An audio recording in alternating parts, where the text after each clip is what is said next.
O ito na, mabubuhay talaga ako kahit ganito lang yung pagkain ko.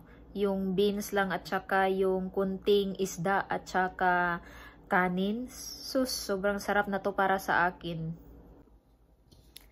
Hello everybody, another day, another vlog. So dito, dadaan tayo dito sa madilim-dilim na paligid.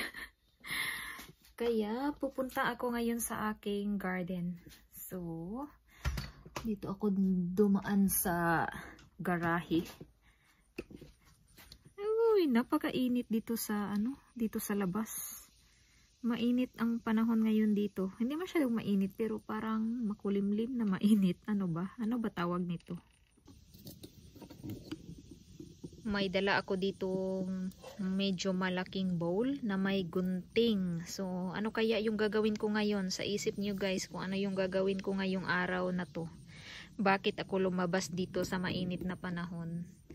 Ayan, may bowl tayo na malaki. Punta tayo sa ating mini garden.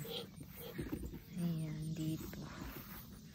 Kita nyo dito, yung ating mini garden dito. Ang dami ng bunga ng ating beans. Sa isip nyo guys, anong gagawin natin? Mag-harvest. Oh, ayan. Mag-harvest tayo. Ang dami ko ng tanim dito guys. Ang daming bunga. Ang daming dahon. Char. Ang daming dahon. At ito naman yung ating gagawin ngayon. Mag-harvest tayo. Ayan. Hindi natin papalampasin tong araw na to.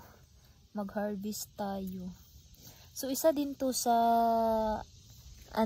sa idea ng aking mama. Charm! Idea ng mama. O, diba? Isa din sa iniisip ng aking mama yung aking mga pananim.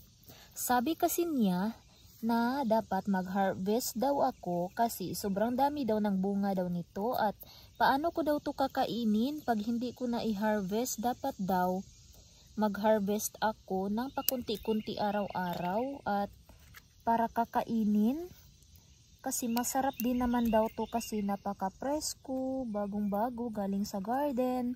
At sabi pa niya, paano mo yan kakainin kasi sobrang dami naman kaya mag-harvest ka araw-araw. O diba may idea din siya at tamang-tama din naman yung sinabi niya sa akin na mag-harvest para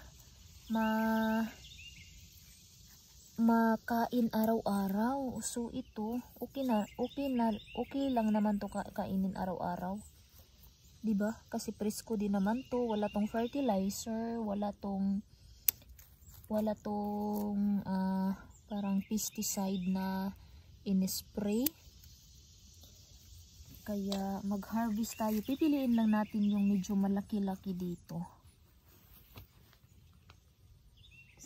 Magha-harvest ako ng aking mga beans. Kaya sinisilip ko talaga dito yung mga medyo malalaki na. Kinukuha ko na. Ito na sila. Tamang-tama na talaga to kukunin. Ayan. Sobrang saya ko talaga guys na nakapag-harvest na ako ng aking mga pananim dito. Diba? Excited talaga pag may mga tanim ka tapos ganito na makikita mo na may mga bunga na sila tapos lumalaki na sila at maganda yung tubo nila kahit walang ginagamit na mga chemicals, diba? Napaka excited. Pasilip-silip lang ako dito. Silip-silipin ko lang tong mga beans ko dito. Gunting yung dinala ko para mas madali kunin yung aking mga beans. Ayan, silip-silip lang tayo dito. Buti na lang hindi masyadong mainit ngayong araw na to. Medyo makulimlim. Mafe-feel mo talaga yung init pero parang katamtaman lang. At tamang-tama na magpunta tayo dito sa garden. Ayan, sobrang dami na yung nakuha ko dito. Ito na, tamang-tama. Tamang-tama na. Kukuha pa tayo pang tanghalian. Daming mga daming mga bubuyog. Ang daming bubuyog dito. Sobrang sobrang ingay nila dito. Nag-i-enjoy sila sa mga bulak ng mga pananim ko dito. Kinakain siguro nila, naghahanap buhay din sila dito.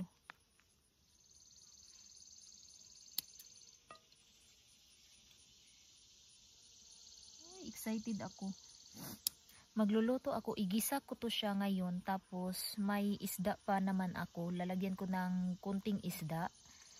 Tapos igisa natin to. Masarap din to. Kinuha ko lang to siya na ganito pa siya. Hindi pa siya masyadong malaki kasi pag medyo malaki na kasi siya, yung seeds nito hindi na masyadong masarap kainin. Kaya yung seeds nito medyo pa siya, medyo maliit pa. Mas masarap pa to siya compared sa medyo kakainin mo to na yung seeds niya na lumalaki na.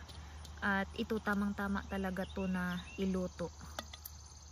Nahulog pa siya. Ito na yung ating nakuha. Dito naman banda medyo maliliit pa. Ito maliliit pa sila dito. Ayan, silip-silip talaga yung ating ginagawa dito.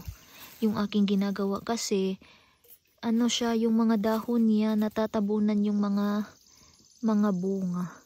Ang dami pang mga mga bulak.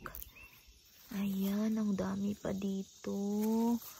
Ayan, wala siya masyadong bunga dito kasi karamihan bulak yung mga nandito. Ito na sila dito banda. Ayan, makikita natin dito, sobrang daming bunga. Ang daming bunga dito, oh. Ayan, ang laki-laki na, oh. Ang laki. Malaki na rin dito, o diba? Tamang-tama na talaga to. Kukunin na natin. Ito. Ay, nakaka-excited talaga, guys. As in, yung pinaghirapan mo na itanim tapos nagbubunga ng ganito karami. Grabe, sobrang excited. Nakaka-excite talaga, as in. Yung mag-harvest ka ng sarili mong tanim, ay naku, grabe. Sobrang saya sa feelings talaga, guys. Kaya i-try nyo na magtanim-tanim dyan sa gilid-gilid ng inyong bahay. Kasi sayang yung pag may space kayo sa mga paligid nyo, magtanim din kayo kasi sayang. Ayan. At alagaan lang talaga ng maayos pag may mga tanim. Hindi din siya gaano kalaki yung mga bunga dito. Tamang-tama lang talaga. Yan, ang daming bunga. Ay, dalawa pala to siya. Iba, magkabila. Magkabila yung ating kinukuha ngayon. Grabe, daming bunga dito, oh. Tingnan na natin to. Medyo malalaki na sila. Ay, grabe. Excited akong kakain nito. Napakasarap nito. Preskong-presko galing sa puno. Ayan, silip-silip din tayo. Silip-silipin natin yung mga puno dito. Ayan, meron pa dito. Pasilip-silip lang yung kababayan nyo dito sa Amerika. Basta marunong ka lang magtanim, may maaani ka talaga. Makapag-ani ka din ng iyong mga pananim. Ito, ang daming bunga. Kaya sisilipin natin dito. Yung mga bunga, nalaglag yung iba. Pasensya na ha, sorry, nalaglag yung ibang nalaglag. Nalaglag natin yung bulak.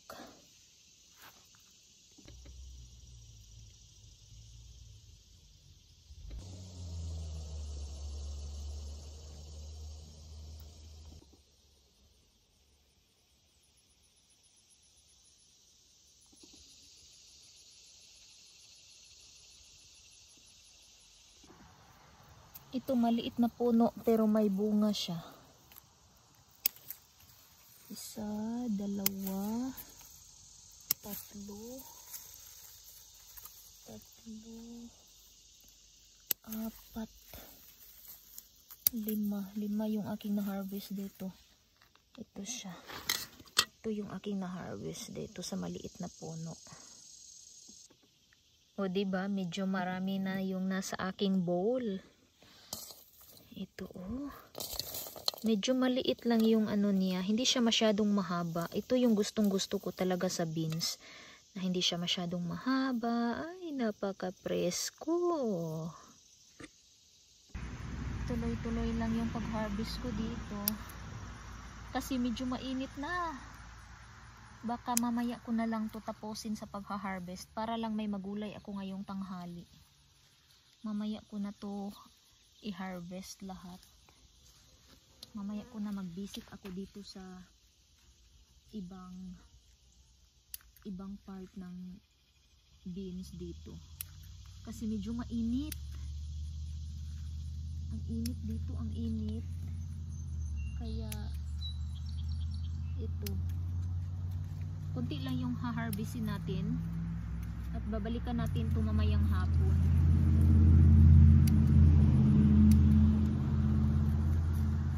Medyo nag-dry yung dahon dito banda.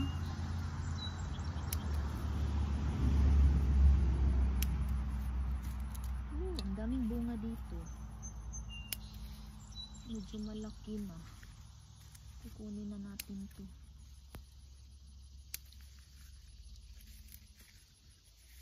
Mamaya ko natapusin sa pag-ano dito, pag-harvest. Medyo mainit.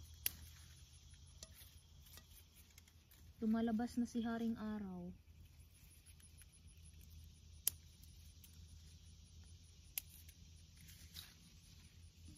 So ayan, kasyang-kasya na to. Medyo marami na din to. Ito siya. So mamaya na ako mag-harvest doon sa iba kasi medyo ano pa to. Medyo mahaba-haba pa yung linya na pwede kong ma-harvestan. So, ito muna. Kakarating ko lang dito sa kusina. Kaya ito yung na-harvest ko galing sa aking mini garden. Napaka-saya talaga pag may sa wakas makapagluto na ako ng aking tanim. So, dito na sa aking kusina. Finally, makakatikim na ako nito. Diba, napaka-presko talaga. Preskong-presko, napaka-green.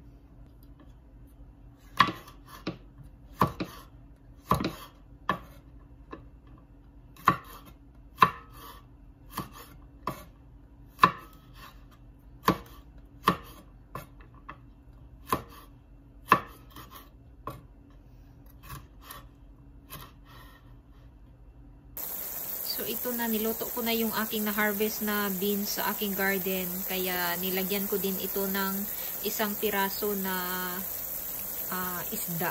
So ayan, parang tinipid din naman, isang piraso lang. Layo kasi dito yung ano ng Asian store. Kaya ganyan lang yung nilagay ko, isang piraso. Tapos mas gusto ko talaga na medyo maraming gulay. Kaya panglasa lang yung aking isda dyan. Takpan ko lang muna hanggang sa maluto yung ating beans dito. At ito na, luto na talaga yung aking beans dito. Uy, ang sarap. Kainan na to. So ito na, from my garden to my plato. To my plato. Ayan, kitang-kita nyo dito, beans lang yung kinakain ko dito at kunting pampalasa na isda. At ang daming, beans dito, ang daming gulay. Nilagay ko dyan ang aking pang-apat na mata kasi sarap ng aking kinain.